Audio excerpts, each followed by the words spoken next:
Hi, I'm so excited today to share this quilt with you. This is really a fast, fun, and inexpensive quilt. You could easily get this done in 2 days. And when I mean done, I mean quilted and bound and ready to give away or to use. To make this quilt inexpensive, I shopped at my local Walmart. They have a lot of pre-cut, pre-packaged fabric. They have everything from a fat quarter all the way up to a 4-yard package. To make this quilt, you're going to need 3 1-yard cuts of fabric. So you'll need a yard of fabric for each stripe. For the patches on the quilt, you're going to need a half a yard of fabric for the front of the patch and a half a yard for the back of the patch. You are not going to see the back of your patches, so you could literally use any fabric you wanted. If you want to save a little more money and make it a little easier on yourself, you could buy one 2-yard package and use 1 yard for a vertical stripe, a half a yard for the back of the patches, and a half a yard for the binding. So to start out, we're going to take our fabric that we've purchased for our vertical stripes, and we're going to cut them into 5-inch strips, so 5 inches by the width of your fabric. Since we have 1 yard of fabric, 36 inches, we should get 7 5-inch strips. So 7 times 5 is 35, and you'll end up with a little bit of salvage. You would just continue with your other fabrics that you're using for your vertical stripes. So I have a dark, a medium, and a light pink, so I'm going to cut each one of them into 5-inch strips, and I should get 7 strips for each yard of fabric. If you've purchased a 2-yard cut of fabric, just remember to only cut 1 yard into these 5-inch strips. Here's the 3 colors that I'm using for the front of my quilt, and I've cut each one into 5-inch strips, and I have 7 strips for each color. Once you have all of your strips cut out, you're going to sew all of the strips that are the same color together. So you'll sew all your mediums together, end to end, all your lights together, and all of your darks together. You want to end up with one really long strip of each color. For most of the seams in this quilt, I used a 1/4-inch seam allowance, but for some of these strips, I didn't even cut off the salvages. I just made sure that I stitched outside the salvage area. You're not worried about this being exactly any length. You just want to maximize the use of your fabric. Once you've sewn all of your strips together, so you should have a really long strip of each color. Once you do that, you're going to pick a color and you're going to fold that strip in half so that you find the center line. Because we're going to cut this strip in half. So the way I did it, I just matched up my raw edges and then I worked my way down to the fold and then I cut along the fold line for each strip. Once you've found the center of this strip, you're going to cut along the fold line. So you'll turn this one long strip into 2 strips.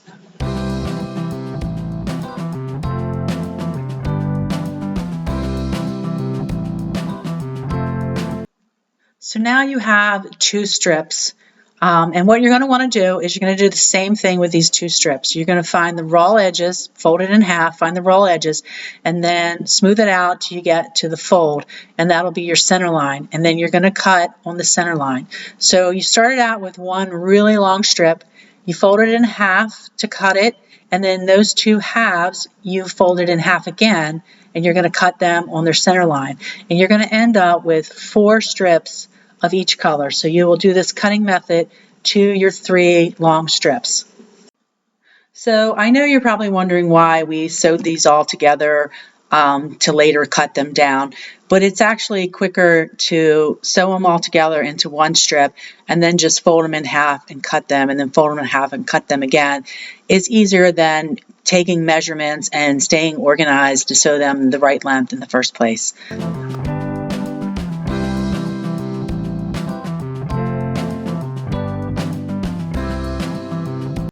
At this point, you should have 4 strips for each color that you have. So I have a dark, a medium, and a light pink, and I have 4 strips for each color. Now we're going to sew these strips together in a repeating pattern. When you sew these together, try to line up your starting point and let your other end, the bottom end of your quilt, be uneven. When you're sewing these together, you're going to find that some of your yardage may have been like 42 inches wide, 44 inches wide, 43 inches wide, something weird. They're going to end up being a little bit different lengths, but if we can just trim one edge at the end, it'll be better. So your starting point, try to line up your strips in a straight line. When you're sewing your strips together, try to stagger the seams if possible. It'll just make them less noticeable on the front of the quilt when you get finished if you stagger them. For this quilt, I pressed the fabric before I cut my 5-inch strips, and then I waited till I had 4 sets of 3 strips sewn together to press them again. And then once I got all of the seams sewed together, I gave the top a quick pressing again. At this point, your quilt top should look something like this. And for now, we're just going to leave those uneven ends be. It just will save us time if we only have to trim and cut once. So we're going to wait till we actually have this quilted and done and ready to bind before we trim this to the right size. For the back of this quilt, I bought a 3-yard pack at Walmart, and I opened it up and cut it in half, and then I sewed those 2 halves together to get the backing. Using this 3-yard package of fabric for the back of my quilt was really cutting it close.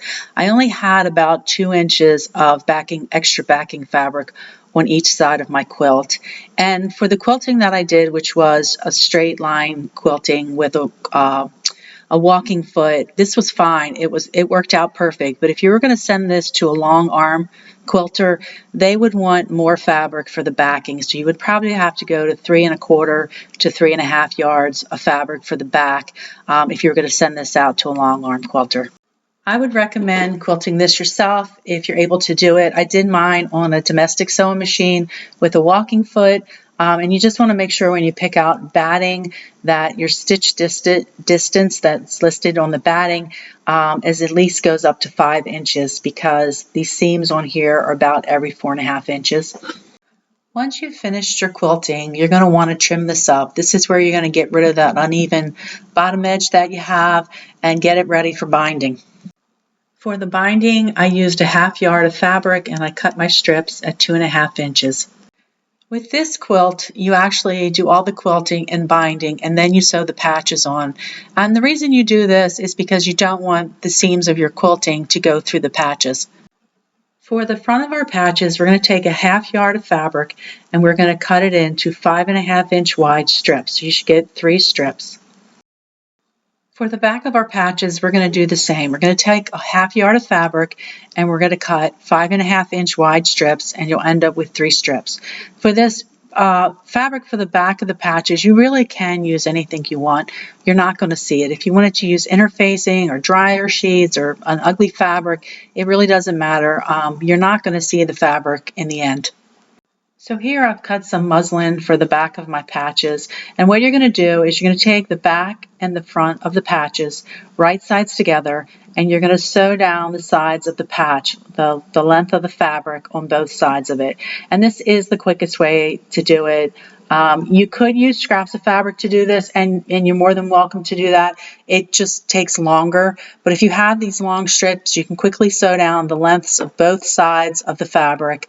And then once that's done, you can cut them into 5 1/2 inch squares.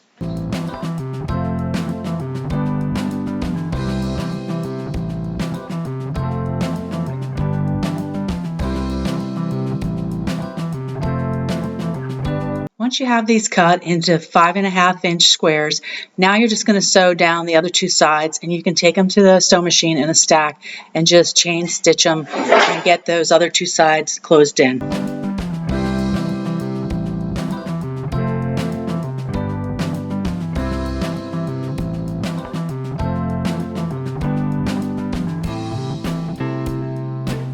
Once you get your patches sewn on all 4 sides, we're going to get ready for turning them right side out. And we're just going to trim off the corners so we can get nice points when you turn these right side out.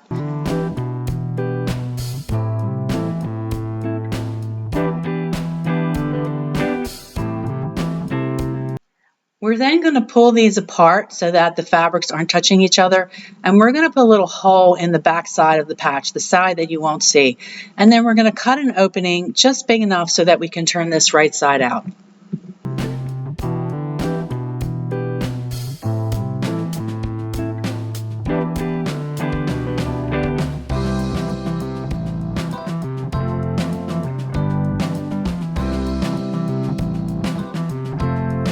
Once you have your patches turned right side out, you're going to want to take some kind of tool. I have like a chopstick that I use, just something that you can push out the corners so you can get nice pointy corners on these patches. When you're finished turning your patches right side out, you want to give them a nice crisp pressing.